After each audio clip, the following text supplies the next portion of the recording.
Nice ರಸ್ತೆ ವಿವಾದದ ವಿಚಾರದ ಬಗ್ಗೆ ಮೇಲುಕೋಟೆಯಲ್ಲಿ ಕೇಂದ್ರ ಸಚಿವ ಎಚ್.ಡಿ. ಕುಮಾರಸ್ವಾಮಿ ಕಾಂಗ್ರೆಸ್ ನಾಯಕರ ಹೇಳಿಕೆಗೆ ಟಾಂಗ್ ಕೊಟ್ಟಿದ್ದಾರೆ. ಮಾಡೋದಿಲ್ಲ ಅನಾಚಾರ, ಮನೆ ಮುಂದೆ ಬೃಂದಾವನ ಅಂತ ಟೀಕಿಸಿದ್ದ ಡಿಕೆ ಸುರೇಶ್ ಹಾಗೂ ಸಚಿವ ಎಚ್.ಸಿ. ಬಾಲಕೃಷ್ಣ ಅವರಿಗೆ ತಿರುಗೇಟನ್ನು ಕೊಟ್ಟಿದ್ದಾರೆ. ನಮ್ಮದು ಸಂಸ್ಕೃತಿಯ ಬೃಂದಾವನ, ಕಾಂಗ್ರೆಸ್ನದು ಸೂಟ್ಕೇಸ್ ಬೃಂದಾವನ ಅಂತ ವ್ಯಂಗ್ಯವಾಡಿದ್ದಾರೆ. ನೈಸ್ ರಸ್ತೆ ಟೋಲ್ ವಿಚಾರವಾಗಿ ಕಾಂಗ್ರೆಸ್ ಹಾಗೂ ಜೆಡಿಎಸ್ ನಾಯಕರ ನಡುವೆ ಮತ್ತೆ ವಾಕ್ಸಮರ ಶುರುವಾಗಿದೆ. ನೈಸ್ ರಸ್ತೆಯಲ್ಲಿ ಟೋಲ್ ಕಟ್ಟಬೇಡಿ ಅಂತ ಎಚ್ಡಿಕೆ ಹೇಳಿದ್ದ ಬೆನ್ನಲ್ಲೇ ಕಾಂಗ್ರೆಸ್ ನಾಯಕರು ಅವರ ವಿರುದ್ಧ ವಾಗ್ದಾಳಿಯನ್ನು ನಡೆಸಿದ್ರು. ಇದಕ್ಕೆ ಕುಮಾರಸ್ವಾಮಿ ತಿರುಗೇಟನ್ನು ಕೊಟ್ಟಿದ್ದಾರೆ. ನೈಸ್ ರಸ್ತೆ ಹೆಸರಿನಲ್ಲಿ ಕಳೆದ 20 ವರ್ಷಗಳಿಂದ ರೈತರ ಭೂಮಿಯನ್ನ ವಶ ಮಾಡಿಕೊಂಡು ಸೂಕ್ತ ಪರಿಹಾರವನ್ನು ನೀಡದೆ ಟೋಲ್ ಸಂಗ್ರಹ ಮಾಡಲಾಗ್ತಿದೆ ಅಂತ ಎಚ್ಡಿಕೆ ಆರೋಪವನ್ನು ಮಾಡಿದ್ದಾರೆ.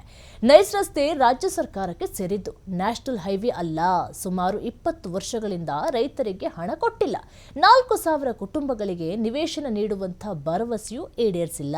ಹೇಗಿರುವಾಗ ಟೋಲ್ ಸಂಗ್ರಹ ಮಾಡ್ತಾ ಇರೋದಕ್ಕೆ ದೊಡ್ಡ ಅಕ್ರಮ ಅಂತ ಹೇಳಿ ಕುಮಾರಸ್ವಾಮಿ ಆರೋಪವನ್ನು ಮಾಡಿದ್ದಾರೆ. ಇನ್ನು ಕೇಣಿ ಹೇಳಿಕೆ ವಿಚಾರವಾಗಿ ಮಾತನಾಡಿರುವಂತಹ ಕುಮಾರಸ್ವಾಮಿ, ನನಗೆ ಕೇಣಿ ಏನು ಹೇಳಬೇಕಿಲ್ಲ, ಅವರನ್ನ ಕಟ್ಕೊಂಡು ನನಗೇನು ಆಗಬೇಕಿಲ್ಲ, ನಾನು ಅವನಿಗೇನು ಹೇಳ್ತಾ ಇಲ್ಲ ಅಂತ ಹೇಳಿ ಏಕವಚನದಲ್ಲಿ ಉತ್ತರವನ್ನು ಕೊಟ್ಟಿದ್ದಾರೆ. ನಾನು ಹೇಳ್ತಾ ಇರೋದು ಈ ಸರ್ಕಾರಕ್ಕೆ ಕೋರ್ಟ್ ಆದೇಶವನ್ನು ಕೊಟ್ಟಿರುವುದು ಸರ್ಕಾರಕ್ಕೆ, ಅದು ಕೇಣಿಗಲ್ಲ. ನಾನು ಪ್ರಚೋದನೆ ಮಾಡ್ತಾ ಇಲ್ಲ, ನಾನು ಅವನ್ಯಾರಿಗೂ ಉತ್ತರವನ್ನ ಕೊಡೋಕೆ ಬಂದಿಲ್ಲ, ಅವನ್ಯಾರೋ ಅವನು ಲೂಟಿ ಮಾಡಲು ಬಂದಿರೋನು ಅಂತ ಹೇಳಿ ಕುಮಾರಸ್ವಾಮಿ ಆರೋಪವನ್ನ ಮಾಡಿದ್ದಾರೆ. ನಾನು ನಿನ್ನೆ ದಿನ ಇಬ್ಬರು ಮಹಾನ್ ಅಭಿವೃದ್ಧಿ ಅಧಿಕಾರರು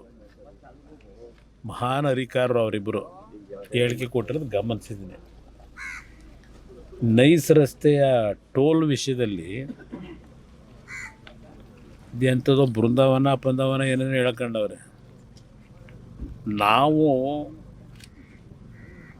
ಯಾವ ಬೃಂದಾವನಕ್ಕೋ ಕೈ ಮುಗಿದ್ದೀವಿ, ಅದು ಬೇರೆ ಬೃಂದಾವನ. ಅವ್ರತಾ ಇದೆಯಲ್ಲ ಬೃಂದಾವನಗಳು, ದಿನ ಸೂಟ್ಕೇಸ್ ಹಿಡ್ಕೊಂಡು ಬರೋರನ್ನ ಎಲ್ಲೆಲ್ಲಿ ಭೂಮಿ ಸಿಗ್ತದೆ ಅಂತ ಹೇಳಿ ಲಪಟಾಯಿಸ್ತಕ್ಕಂಥ ಕೆಲಸ ಮಾಡ್ತಕ್ಕಂಥ ಬೃಂದಾವನ ಕಟ್ಟಿಲ್ಲ ನಾವು.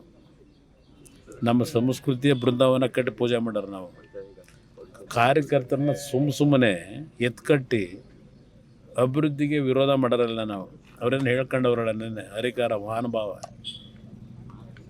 ಯಾವ ನೈಸ್ ರಸ್ತೆಯಲ್ಲಿ ರೈತರ ಭೂಮಿನ 20 ವರ್ಷದಿಂದ ಅಕ್ವೈರ್ ಮಾಡಿ ದುಡ್ಡು ಕೊಡದೆ 20 ವರ್ಷ ಆಗಿದೆ.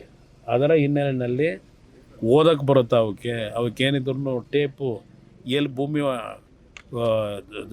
ದೋಖ ಹಾಕ್ಬೋದು ಅನ್ನೋದು ಲೆಕ್ಕಾಚಾರ ಮಾಡೋರು. 20 ವರ್ಷದಿಂದ ರೈತರ ಭೂಮಿನ ವಶಪಡಿಸ್ಕೊಂಡು ಅಭಿವೃದ್ಧಿ ಹೆಸರಿನಲ್ಲಿ ಇವತ್ತವ್ರಿಗೆ ದುಡ್ಡು ಕೊಟ್ಟಿಲ್ಲ. ಆ ಟೋಲ್ನ ಫ್ರೇಮ್ವರ್ಕ್ ಅಗ್ರಿಮೆಂಟ್ನ ಉಲ್ಲಂಘನೆ ಮಾಡಿ ದುಡ್ಡು ತಗೋತಾ ಇದ್ದಾರೆ. ಅದೆಂಥದ್ದು ಪಾಪ ಇಲ್ಲಿ ಹೇಳ್ತಾನೆ, ಇಲ್ಲಿ ಏನೋ ಶಾಸಕ ಅವನಲ್ಲ ಮಂತ್ರಿ ಮಾಡಿಬಿಟ್ಟವ್ರೆ. ಇದೆಂಥದ್ದು ಕುಮಾರಸ್ವಾಮಿ ಹೋಗಿ ಕೇಂದ್ರ ಸರ್ಕಾರದ ಮುಂದೆ ಅರ್ಜಿ ಕೊಟ್ಬಿಟ್ಟು ಟೋಲ್ ನಿಲ್ಲಿಸ್ಬೇಕಂತೆ. ಏನಾದರೂ ಗೊತ್ತಿದೆಯಾ? ಓದ್ತಾರ? ಸಬ್ಜೆಕ್ಟ್ ಗೊತ್ತಿದೆಯಾ? ಆ ರಸ್ತೆ